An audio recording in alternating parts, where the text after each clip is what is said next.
Aujourd'hui au Bénin, des affaires de sextape, de busy, entendez la prostitution organisée au sein des groupes WhatsApp et les vidéos TikTok ont secoué énormément la toile. S'en sont suivies des réactions vives et des réactions d'indignation surtout. Mais au-delà des questions de mœurs, qu'est-ce qui se passe réellement au sein de la jeunesse béninoise? Quelles sont les implications sanitaires de ces comportements liés à la sexualité? Nous allons chercher en réalité à le savoir à travers ce magazine Question de vie. Question de vie qui se propose désormais mensuellement de vous accompagner sur les faits de société et les faits de santé. Mais d'abord, je suis au niveau du quartier Kadjeoun. Je suis précisément en face de la faculté des sciences de la santé. C'est un quartier du département du littoral, la ville métropole du Bénin, Cotonou. Et je vais quand même, avant d'aller vers le médecin qui nous parlera des implications sanitaires, poser quelques questions aux passants à côté pour voir un peu qu'est-ce qu'ils pensent de ces affaires de sextape, de busy et de vidéos TikTok qui ont justement affolé la toile ces derniers jours. Merci et je m'en vais tout de suite poser la question à la dame qui est à côté. Alors dites-moi, que vous inspirent ces affaires de sextape et d'affaires de busy qui ont éclaté ces derniers jours sur les réseaux sociaux au Bénin? Je pense que le busy aujourd'hui, beaucoup de jeunes filles sont obligées de se livrer au sexe parce qu'ils n'ont pas le choix. Il y a aussi la pauvreté, il y a la faim. Il y a des femmes qui ont vraiment envie d'avoir par exemple un iPhone, ils n'ont pas la possibilité d'acheter eux-mêmes. Donc ils sont obligés de se livrer, de faire des patous, même s'il le faut pour l'avoir. Mais vous êtes une jeune fille, est-ce que vous pensez que c'est normal tout ça? Quelle est votre réaction? Est-ce que vous, par exemple, vous seriez capable de faire quelque chose du genre? Non, moi non, je ne pourrais pas parce que déjà mon éducation ne me permet pas de faire ça. Mais je pense que de nos jours, la femme, les jeunes filles qui sont obligées ou qui le font, je pense que ce n'est pas de leur propre gré. Mais à cause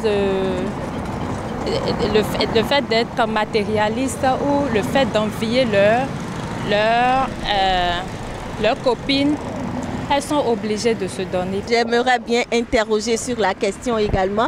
Alors, qu'est-ce que vous pensez de ces affaires de sextape et puis les affaires de prostitution organisées dans les groupes WhatsApp qui s'éclatent de plus en plus sur les réseaux sociaux aujourd'hui au Bénin? Aujourd'hui, de plus en plus que l'on constate, derrière un phénomène social, c'est une question aussi d'éducation. Il faut se remettre en question à tout point de vue, que ce soit les parents, à l'école, partout. Parce qu'aujourd'hui, ça prend tellement d'ampleur qu'on se demande est-ce que c'est seulement l'éducation qui rate?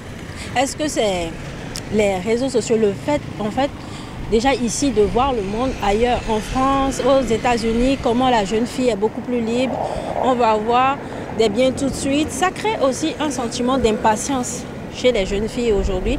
Et à ça, lorsqu'on ajoute les problèmes sociaux aujourd'hui que nous rencontrons, ça peut amener à ça. Ce n'est pas quelque chose de bien, ce n'est pas quelque chose qu'on encourage. Personne ne peut l'encourager. Nous sommes aujourd'hui des jeunes filles, nous sommes des mamans de demain. Comment vous pensez qu'on pourrait lutter contre ces affaires-là aujourd'hui dans notre pays? On a l'impression qu'avec l'ère du numérique, tout échappe aux parents en matière d'éducation. Moi, je dis il faut beaucoup. Je dirais plutôt, il faut que la femme, la mère, sache créer vraiment une relation très fusionnelle avec ses enfants. Aujourd'hui, plus qu'avant. C'est tellement important que la maman, c'est celle normalement à qui on doit se confier. Tu n'as pas besoin d'amis, tu n'as pas besoin de temps, tu n'as pas besoin de ci. Ta maman, c'est celle à qui tu dois te confier. Aujourd'hui, également, on rencontre C'est aussi une réalité. Ce n'est pas que chez les jeunes. On rencontre aussi des femmes d'un certain âge qui le font. Et là, on questionne réellement. Si une maman, parfois vous voyez certaines femmes qui le font, tu te dis, mais sa fille fera comment? Personnellement, je me dis, c'est tout le monde dans la société doit prendre sa responsabilité. De la maison à l'école, en passant par le boulot, c'est toute une chaîne qui doit se prendre en considération. Si ta maman, moi je dis toujours, il y a au moins une personne que Dieu met sur ton chemin, qui n'est forcément pas de ta famille, qui n'est forcément pas de ton sang.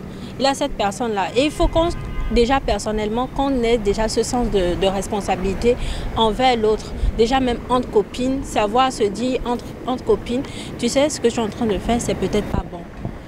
Si la maman ne peut pas rattraper, il faut que dehors, il faut rattraper, mais il faut déjà une prédisposition à aussi écouter. Mais à la base, il faut une éducation à la maison.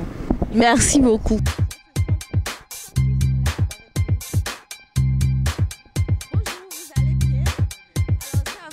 Comment est-ce que vous allez? D'accord. Oui, moi c'est Angela et je voulais savoir votre point de vue par rapport aux histoires de sextape qui circulent aujourd'hui sur les réseaux sociaux. Pour moi, c'est vraiment du désordre parce que ça ne donne pas une bonne éducation pour la future génération. Ce n'est pas une bonne chose. On ne devait pas permettre à ce que cette discussion continue. Normalement, ce n'est pas une bonne chose. Pour moi, ce n'est pas une bonne chose. Et comment est-ce que vous pensez qu'on pourrait lutter contre ça? Bon, juste faire des sensibilisations partout où il faudrait. Et à l'église. Et également inculquer des bonnes manières à nos petites filles, celles qui viendront plus tard. Et là maintenant, elles ne vont pas copier les mauvaises habitudes. C'est la meilleure des choses à faire. Merci beaucoup. Vous êtes avec votre ami, on vous a vu tout à l'heure. Est-ce que vous pouvez venir ici? Vous souhaitez quand même répondre à mes questions également? D'accord. Alors, comme je l'ai dit tout à l'heure à votre ami, dites-moi ce que vous pensez de toutes ces vidéos, ces steps que l'on retrouve aujourd'hui sur les réseaux sociaux. Ces trucs-là qui se font aujourd'hui, bon, ça n'honore pas du tout la dignité de l'homme. Comment est-ce que vous pensez qu'on pourrait lutter contre ça au sein de la jeunesse? Parce qu'il semble que c'est un effet de mode aujourd'hui, il y en a tellement, la jeunesse est à fond dedans. Oui, pour lutter contre ça, d'abord c'est un problème d'éducation. Mais en matière d'éducation, ce n'est pas seulement l'éducation qu'on reçoit à la maison. Il y a d'abord l'éducation qu'on reçoit à l'école, mais aussi l'éducation dans la société. Parce que la plupart de ces jeunes, non seulement ils ne reçoivent pas cette éducation à la maison, ni à l'école, mais dans la société. Comment je vais dire, les amis qui côtoient, c'est de ça qui tiennent ça. Donc, il faut d'abord chercher à résoudre ce problème d'éducation dans la société. Est-ce que vous ne pensez pas que c'est l'époque des réseaux sociaux, le numérique, qui entraîne tout ça? C'est une dérive liée à l'avènement du numérique ou pas? Bon, moi, je peux dire en partie oui, en partie non. Parce que d'abord, l'avènement des réseaux sociaux, ça a des effets positifs. Ça nous impacte positivement, mais aussi négativement. Il y a des pays où on constate qu'il y a aussi le développement des réseaux sociaux, mais pas de problème à ce point. Des problèmes qu'on constate, il y a des pays où on n'observe pas du tout ces genres de trucs. Donc, pour moi, ce n'est pas forcément à cause des réseaux sociaux. Merci beaucoup. Cap sur le quartier Ruiho de Cotonou. Direction centre médical La Providence pour rencontrer le médecin avec qui j'avais déjà pris rendez-vous. C'est un cabinet de dermatologie et des maladies vénériennes, entendez maladies sexuellement transmissibles.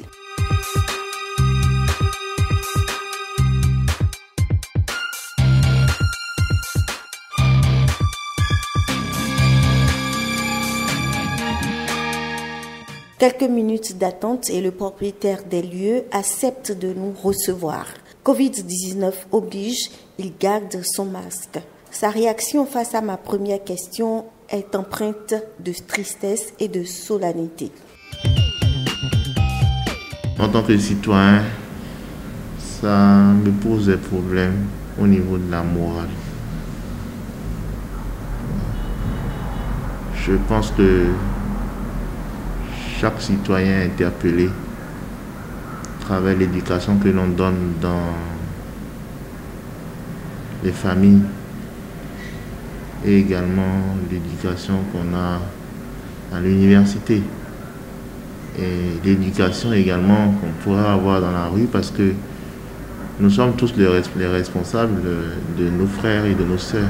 Voyons maintenant sur un plan purement médical. Plus souvent, les spécialistes évoquent ces infections sexuellement transmissibles qui compromettent la santé sexuelle des individus avec des complications pour la bonne santé de la reproduction. Herpès génital, chlamydia, hépatite B et C, la liste est longue. Les virus, ce n'est pas ce qui manque. En général, les gens pensent au virus du HIV, le virus de l'immunodéficience humaine. Mais il y en a beaucoup d'autres. Il y a la syphilis, il y a des bactéries telles que la gonococcie, plein de choses qu'on peut choper tout en ne prenant pas des précautions. Après, les raisons, chacun peut se poser des raisons. Mais une société ne peut pas se développer si sa jeunesse est ciblée par des comportements déviants qui pourraient l'amener donc à des maladies graves. Le pire, c'est l'effet boule-neige des IST. Une seule infidélité et la santé de nombreuses personnes est compromise. Par exemple, un homme marié qui évoque une relation extra-conjugale avec une dame. Et il dit, j'ai toujours utilisé le préservatif, mais ce jour-là, je n'en avais pas. Et nous avons eu un rapport sexuel non protégé. Ce monsieur marié met en jeu sa propre vie. Parce que si la femme avec qui il a la relation extra-conjugale non protégée est contaminée par exemple à un virus, il pourrait l'attraper.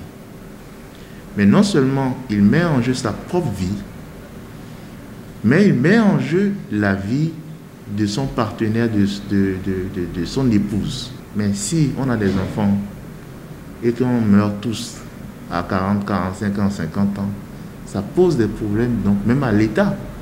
Parce que les enfants là seront pris en charge dans la famille ou bien seront pris en charge par l'assistance sociale. Et c'est tous ces dégâts-là qui sont observés et qui font que nous devons prendre conscience. Nous ne devons plus rester en tant que parents hypocrites ou bien non observants par rapport à l'éducation sexuelle de nos enfants. Nous devons pouvoir discuter avec eux.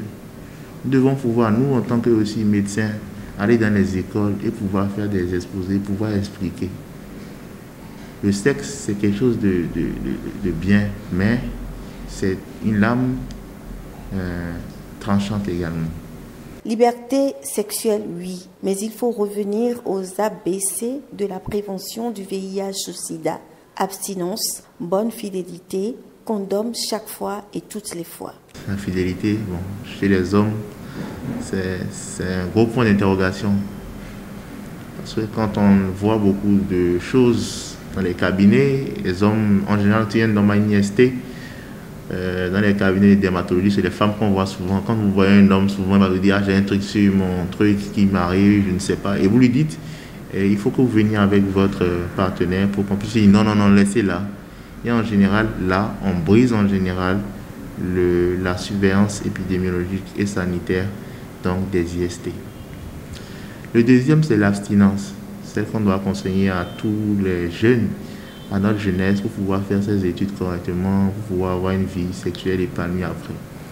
Mais en général, l'abstinence, aujourd'hui, vous avez des jeunes à 16 ans, 14 ans déjà, qui sont en pleine activité sexuelle. Et il faut de l'éducation à tous les niveaux. Parce qu'une jeunesse bien formée, qui a des objectifs en général, est beaucoup plus sérieuse. La dernière chose, c'est le préservatif, l'utilisation du préservatif. Et c'est un moyen très important aujourd'hui par rapport à l'actualité. Les CST, on voit des jeunes sans préservatif, ils ne connaissent pas le statut sérologique de leur partenaire. Ils vont sur donc, des chantiers où ils prennent beaucoup de risques. Parce qu'un jeune qui a 20 ans, 30 ans, c'est un jeune qui a l'avenir devant lui et qui doit pouvoir nourrir une famille. Nous devons insister pour que le préservatif également soit un moyen en fait, de se protéger des IST. Parce que là, ça n'a rien à voir avec la morale, ça a à voir avec la santé de l'individu. Et vous êtes responsable de votre santé. Vous l'auriez compris après les explications du docteur Yedomon, qu'en dehors des questions de mœurs, il s'agit véritablement d'un problème sanitaire qu'il faille que l'on résolve au Bénin. Sinon, les indicateurs de santé de la reproduction, de la santé sexuelle pourraient en faire les frais. Donc ce qu'il faut faire aujourd'hui, c'est de repenser l'éducation sexuelle, l'éducation à la sexualité complète telle que définie par le partenaire ABPF. Pour renverser la tendance, il faut donc que les parents en finissent avec cette histoire de tabou autour de la chose sexuelle pour des jeunes beaucoup plus responsables dans un monde beaucoup plus juste. Merci et à très bientôt pour un autre numéro de Questions de vie.